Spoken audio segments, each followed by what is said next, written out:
지난 시간에 이어서 오늘도 게임들을 소개해 드리도록 하겠습니다. 자, 오늘은 이제 마지막으로 네트형 게임 그리고 투기형 게임에 대해서 같이 알아보도록 하겠습니다. 자, 먼저 네트형 게임입니다. 네트를 두고 하는 게임, 우리가 이렇게 생각하면 좀 편하게 쉽게 이해할 수 있을 것 같은데요. 자, 준비한 이미지 같이 보도록 하겠습니다. 상대팀 또는 상대 선수와 네트든 어떤 것을 이용해서 영역을 나누고 각자의 영역에서 공을 주고받는 형식의 게임들이 이 네트형 게임에 속합니다. 예를 들어서 족구나 세팍타크로, 테니스, 배구, 탁구 이런 종목들이 네트형 게임에 속합니다. 자, 이제 궁극점 확실히 구별할 수 있으시겠죠? 상대와 구역을 나누어서 하는데, 근데 이게 사실은 결정적인 조건이 되지 않을 수도 있습니다. 자, 여기서 중요한 건 뭐냐면 상대편과 몸싸움을 하지 않는다는 겁니다.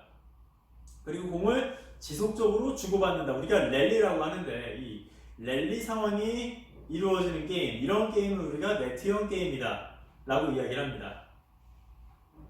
자, 그럼 이 네트형 게임의 요소들을 같이 알아보도록 하겠습니다. 먼저 1차 규칙입니다. 자, 도구, 여기서 공이 되겠는데요. 공을 상대편이 우리 구역으로 보내는 것보다 더 많이 상대편 구역으로 보낼 때 점수를 얻는다. 자, 이 표현이 약간 애매하죠.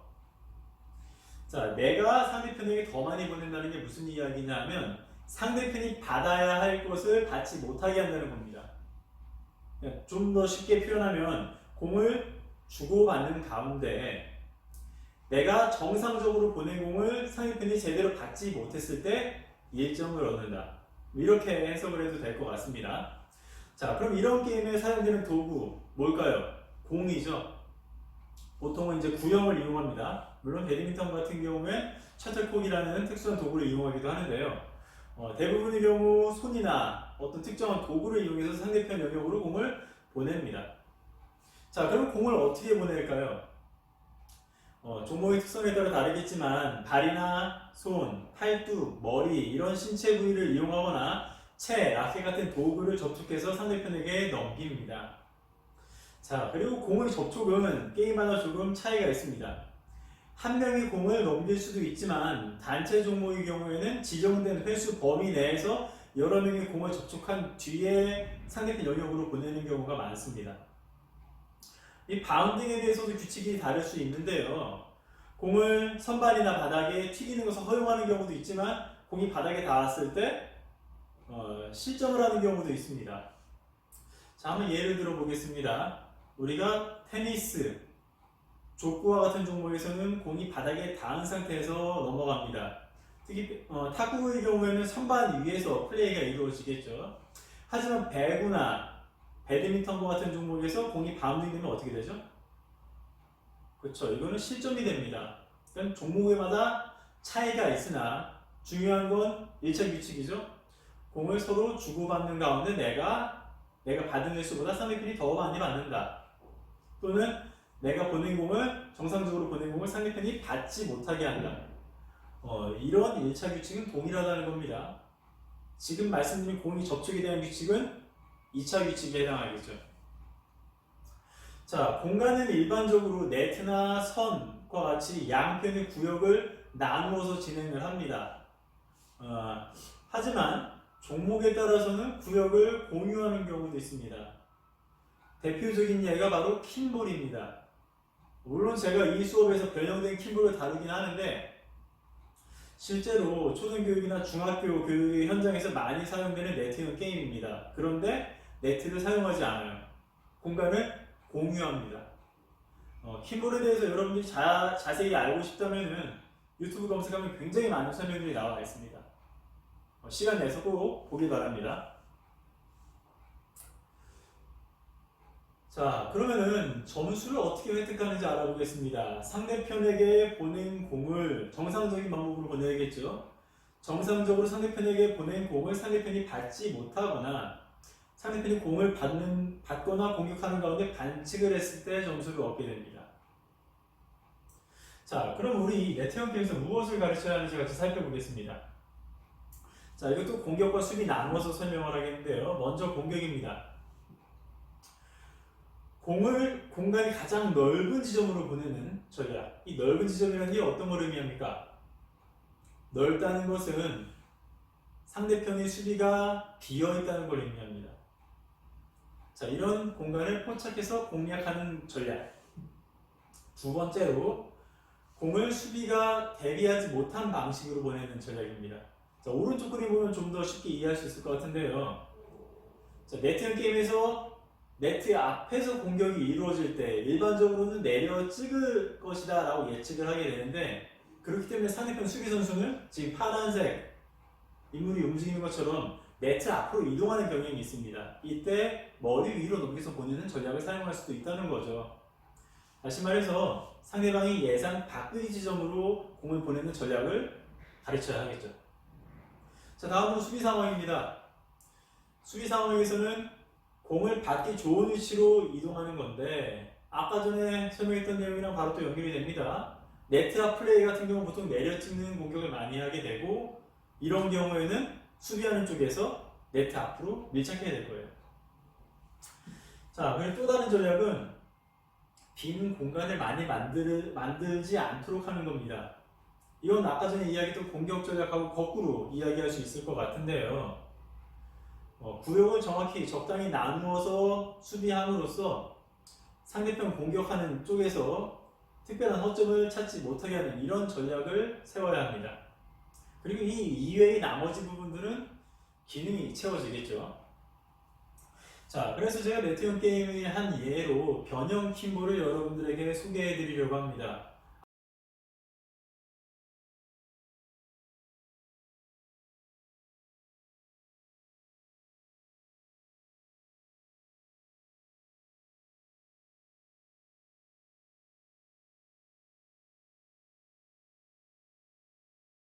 앞서 킴볼에 대해서 여러분이 직접 찾아보길 바란다고 말씀을 드렸는데요.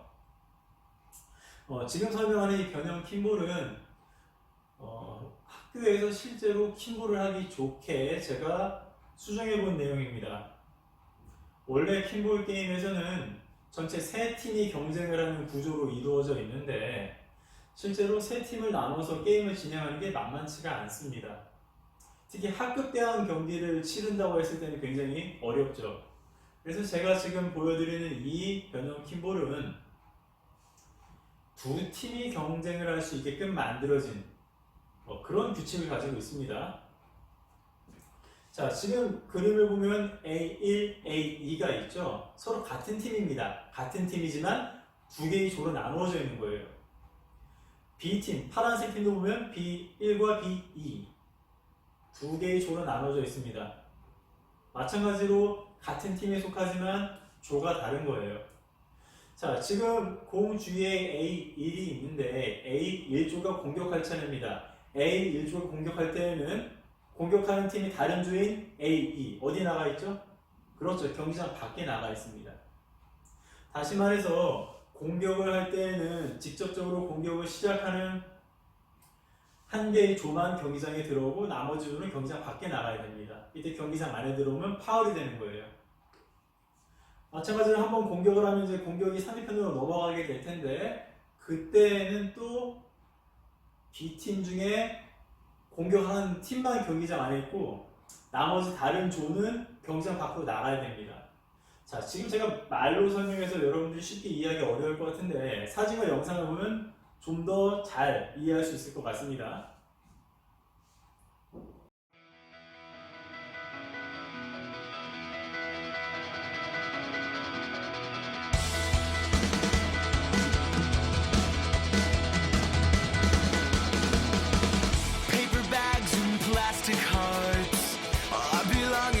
Shopping cart. It's goodbye, but we got one more night. Let's get drunk and ride around and make peace with an empty town. We can make it right. Probably do it. Forget yesterday. We'll make the great escape. We won't hear a word they say. They don't know we're safe.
us anyway. 자, 다음으로 팀 태그 발리볼입니다.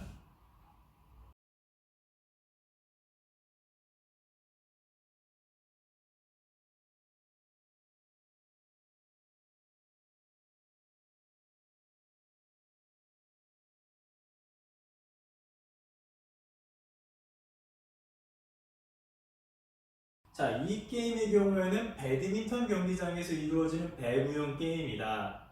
그런데 이 게임에서는 실제 배구공보다 컨트롤하기 쉬운 킥볼보다 작은 좀 가벼운 공을 이용하게 됩니다.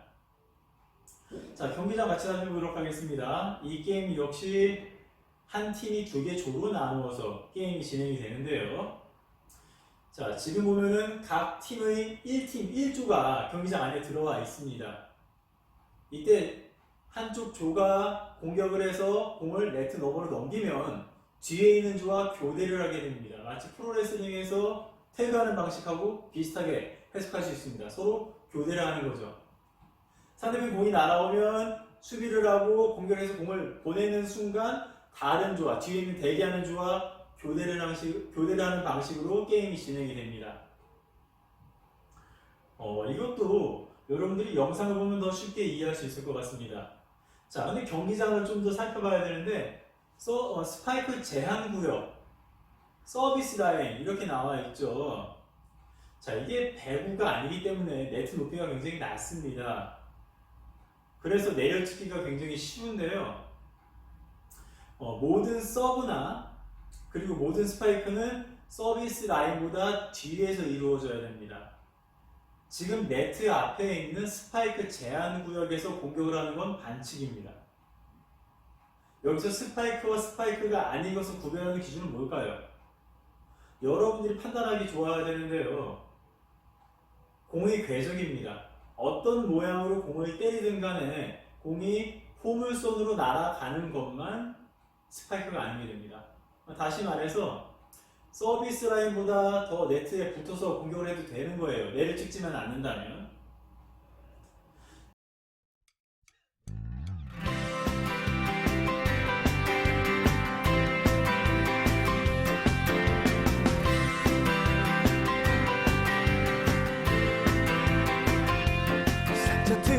상처투성이 외롭고 험한 싸움터 올라버려진 두려움 앞에서 돌격 앞으로 우물쭈물하다가는 큰일 납니다. 비켜나세요. 언젠가는 드넓은 대지에 달리는 나를 꿈꾸며 들이받고 또 들이받아봐도 지치지 않는 나의 엔진에 더 큰 용기를 들이받고 받아도 사라지지 않는 나의 꿈이 이루어지길.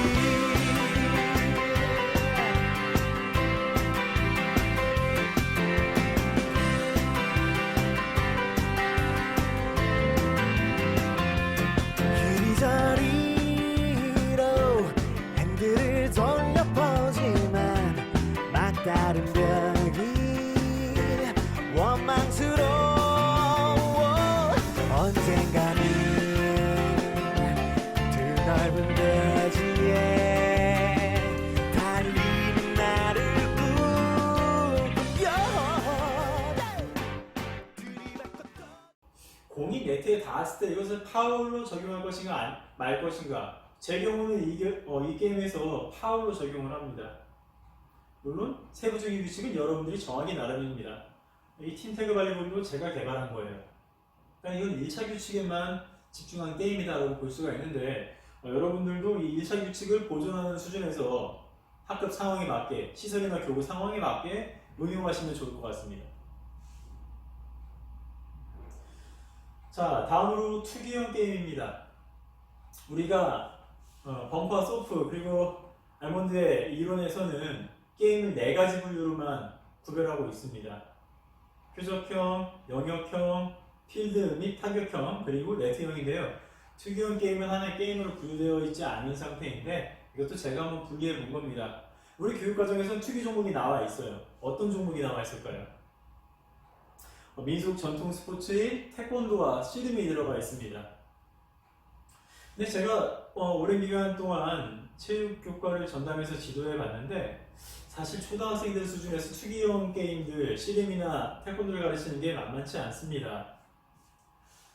이런 투기형 게임의 본질은 서로 겨루는 데 있는데 만약에 겨루기를 할 수 없는 종목이다. 학생 수준에 맞지 않다. 그러면 그건 가르칠 수 없는 겁니다.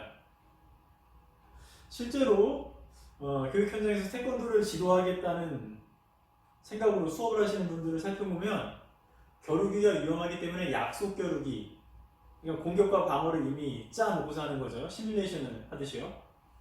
아니면 발차기, 품새로 이런 겨루기를 대체하는 경우가 있는데 이것은 투기형 게임의 본질과 완전히 맞지 않습니다. 그렇기 때문에 제가 봤을 때에는 학생들이 실제로 겨룰 수 있는 종목을 바탕으로 우리가 수업 제재를 선정해야 되지 않은가 합니다. 자, 이런 종목들이 전부 다 투기형 게임에 속합니다. 펜싱이 있을 수 있고요. 그리고 태권도, 씨름, 레슬링, 복싱 이런 종목들이 전부 다 투기형 게임입니다. 하지만 지금 이런 종목들 우리가 실제로 초등학교 6학년 학생들을 대상으로 쉽게 가르칠 수 있는가? 결코 쉽지 않습니다. 저도 개인적으로 이제 투기 종목들을 많이 수련해 왔는데요. 이 겨루기를 하기 위해, 스파링을 하기 위해 들여야 하는 연습 시간이 다른 종목에 비해서 굉장히 깁니다.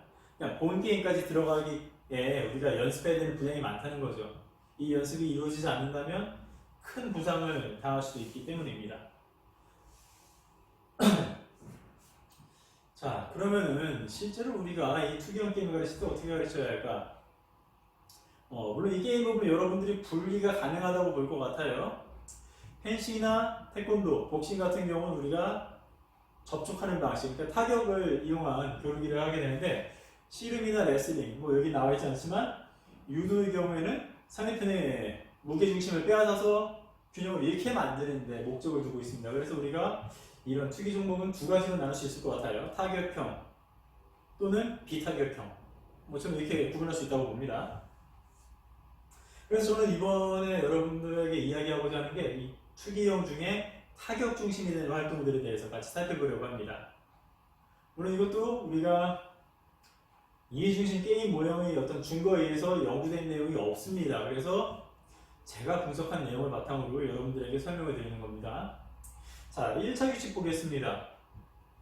점수를 얻기 위해서 상대편의 특정 신체 부위를 신체의 일부나 신체의 연장으로서의 도구를 이용해서 타격할 때 점수를 얻는다는 특징이 있습니다.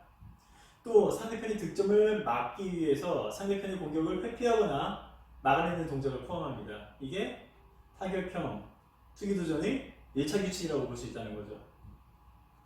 자, 여기에선 기본적으로 사람의 몸을 이용한 도구, 몸을 이용해서 게임을 진행하지만 도구를 사용하기도 합니다. 손을 보호하기 위해서 글러브를 착용한다거나 펜싱이나 검도와 같이 어떤 연장된 도구를 이용해서 상대편을 공격하고 상대편의 공격을 막아냅니다. 자, 그리고 이 게임에서 중요한 건 위치 선정인데요. 거리와 방향을 조절해서 내가 공격을 하고 방어를 하기에 유리한 위치를 점유하는 게 매우 중요합니다. 공간 면에서는 참가자들 사이의 공간이 서로 공유가 되고 다른 종목에 비해서 상대적으로 좀 좁은 공간에서 게임이 이루어집니다. 자, 공격의 회피는 여러 가지 방식으로 사용될 수 있는데요. 피한다거나 도구로 방해하는 방식, 예를 들어 쳐내는 동작이 포함되고요. 득점 부위 이외의 신체로 받아내는 경우가 있습니다. 예를 들어서 막는 행위.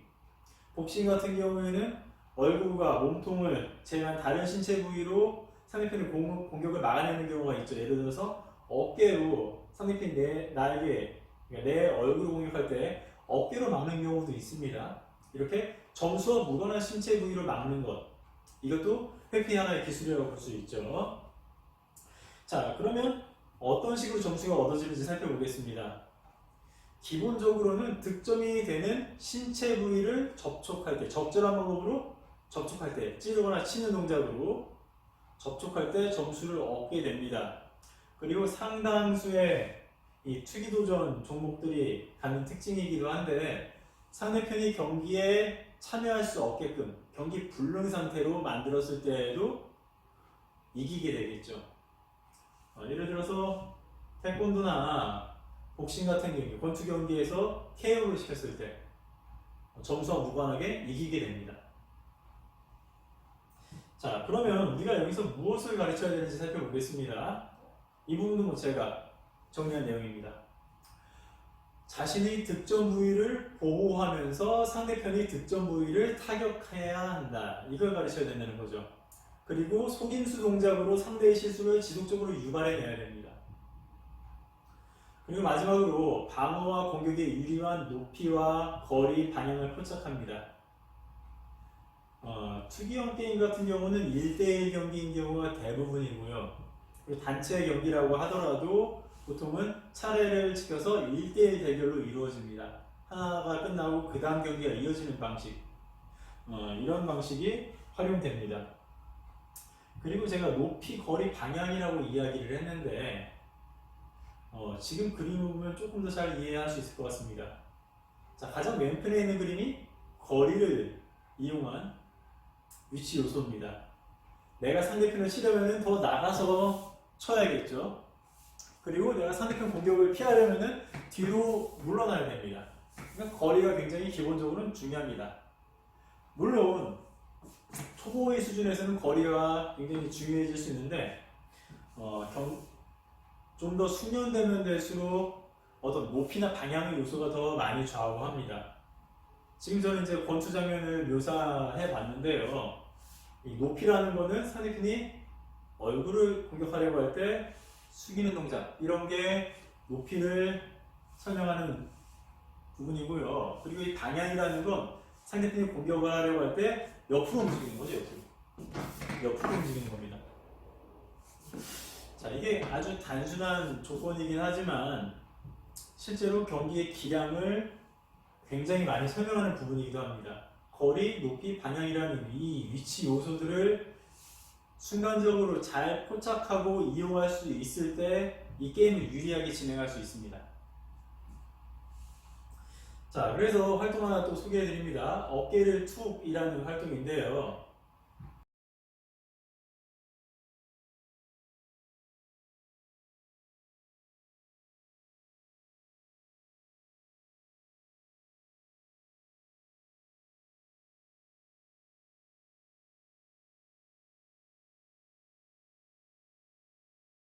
특별한 도구 없이 아주 간단하게 해볼 수 있는 게임입니다.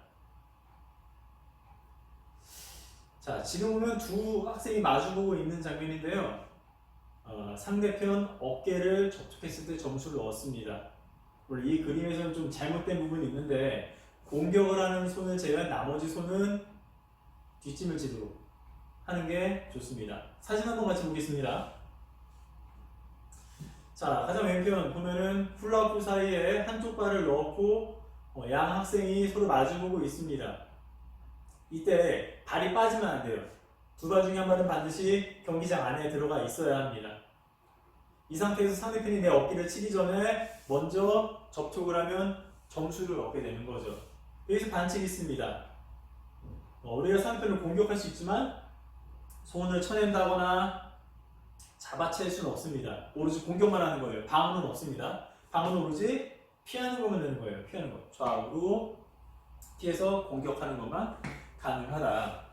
그리고 두 발 모두 경기장 밖에 빠져나가면 처음에 훌라후프 안에 발을 넣었던 그 발이 훌라후프 밖으로 빠져나가면 반칙이 됩니다. 그럼 상대편이 1점을 얻게 되겠죠. 그리고 빈번하게 발생하는 거기도 한데 얼굴을 쳐도 반칙입니다. 자, 이 내용은 영상 보면 쉽게 이해할 수 있을 것 같아요.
자, 스틱 겨루기 이번에는 찌르기에 대해 설명하겠습니다. 막대기를 들고 상대편 몸통을 찔러서 겨루는 게임입니다.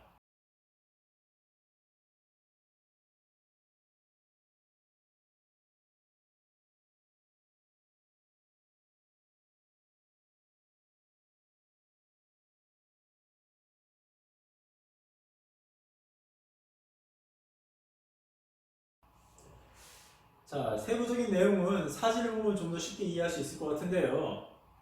자, 사진 한번 같이 보겠습니다. 두 선수가 스틱을 들고 마주 섭니다. 이때 상대편 스틱을 툭툭 쳐내는 건 가능해요. 근데 점수가 발생하는 포인트를 잘 보셔야 되는데요. 스틱의 끝부분입니다. 스틱의 끝부분으로 상대편 몸통을 접촉했을 때 점수를 얻게 되는 거예요. 자, 지금 맨 위에 오른쪽을 보면 서로 겨루는 장면이 나오고 있죠. 저는 지금 조끼를 임의로 입혔는데 조끼를 이용하는 것도 좋은 방법입니다. 이 조끼 부위에 접촉시켰을 때 점수를 얻는다. 이렇게 설명할 수도 있겠죠. 여기서도 반칙이 있는데 상대편 스틱을 잡으면 반칙입니다. 그러니까 잡고서 찌르는 건 반칙이라는 거죠. 두 번째로 반칙은 내려치는 거죠. 이 게임은 오롯이 찌르게끔 되어 있습니다. 근데 어떤 친구가 이걸 후려친다? 아마 굉장히 심리적으로 위축될 거예요. 제가 지금 이 화면에 보여드리는 이 막대, 아쿠아스틱, 수영장에서 사용하는 아쿠아누들이라고 하는 건데요. 이것도 세게 내려치면 굉장히 고통스럽습니다. 그래서 찌르는 것만 허용한다.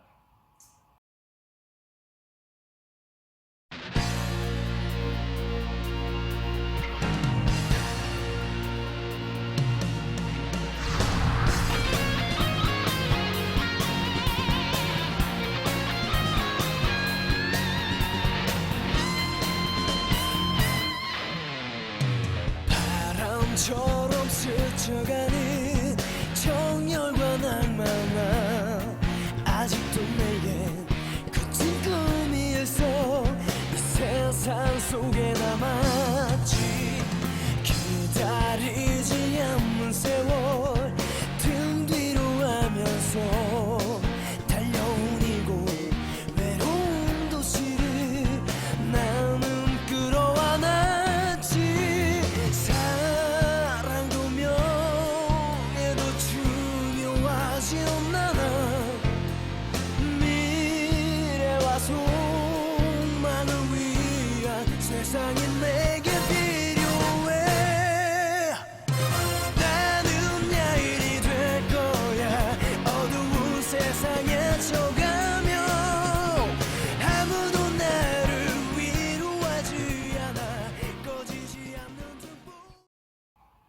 자, 이보다 조금 더 업그레이드된 더 박진감 넘치는 활동으로 스틱 겨루기를 변형할 수도 있습니다. 바로 치기인데요. 이번엔 찌르지 않고 내려칩니다.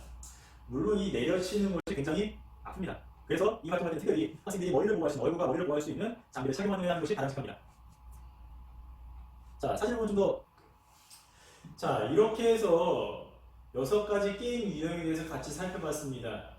물론 지금 전통적인 4가지 게임 유형, 그리고 제가 더한 1가지, 그리고 우리나라에서 더해진 태그 게임은 1가지, 이 6가지로 모든 스포츠 활동, 신체 활동을 설명하기는 어렵습니다. 나머지 부분들도 차차 이런 게임 이론으로서 설명되어야 된다고 생각을 해요. 하지만 이 6가지를 여러분들이 이해한다면 실제로 현장에 나아가서 체육 수업을 진행하는데 어려움이 없을 것 같습니다. 이 게임의 이론들은 1차 규칙을 제시함으로써 여러분들이 어떤 걸 가르쳐야 하는가, 제재를 선택하고 개발하는 데 중요한 증거가 됩니다. 그런 의미에서 굉장히 큰 의미가 있다는 거죠. 자, 지금까지 여러가지 게임 수업에 대해서 공부하느라 아주 수고 많았습니다. 오늘 강의는 여기서 마치겠습니다.